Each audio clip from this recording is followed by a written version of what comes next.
To move on, and Miltiadis, and if I can ask you to kind of, you were speaking English? You will not. Well, I'll tell you later. But we'll certainly see your report. But Miltiadis, you could perhaps give a first round, and then I will include, very patiently waiting there on the comfy chairs, the industry as well. Good morning.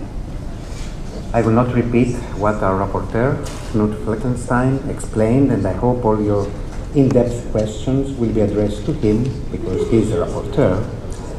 As we follow the third effort of the Commission to regulate ports in a European level, and in this moment, only the European Parliament is the unknown factor, because, in all senses, it is a new Parliament.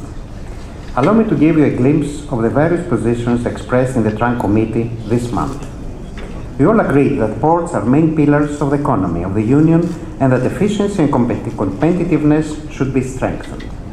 There is a list of challenges that this sector faces: distorted and unfair competition between ports due to sometimes problematic transparency concerning use of public funding, limitations in market access, the need of modernizing while respecting environmental issues, connectivity of ports with the mainland, etc. It is undisputable that these challenges will be addressed in a better way with a contemporary framework which secures free and just competition between European ports.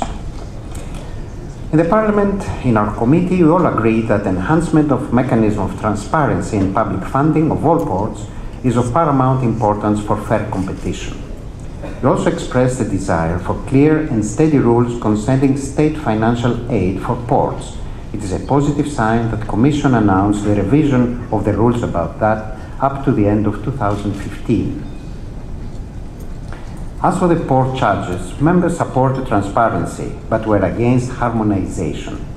If we use as example the Greek ports, we need to secure flexibility in pricing because recession and a national effort to attract private investments. Also because of strong competition from third countries' ports in South and East Mediterranean, which have no comparative regulations and rules, and many times have access to public funding.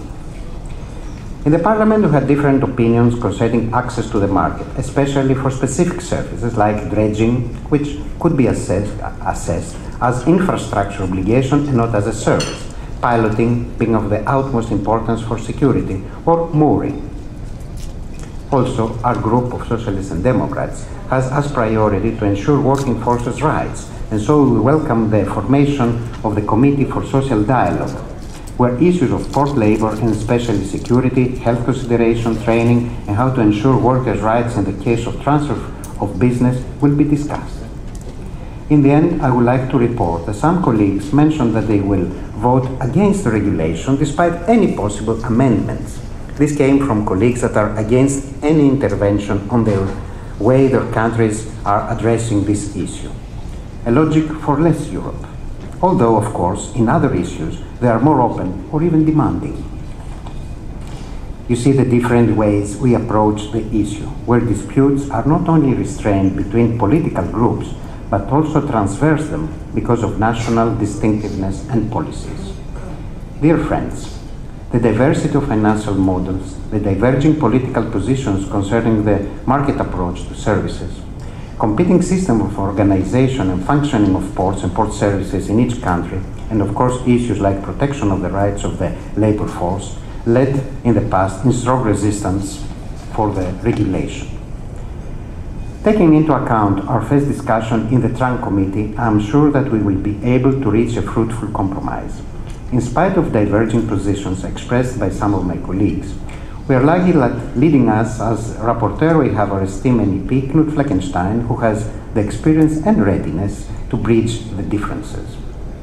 Ports are tools for economic development, creation of more jobs, attraction of investments with an immediate impact on the continuous economic recovery of Europe.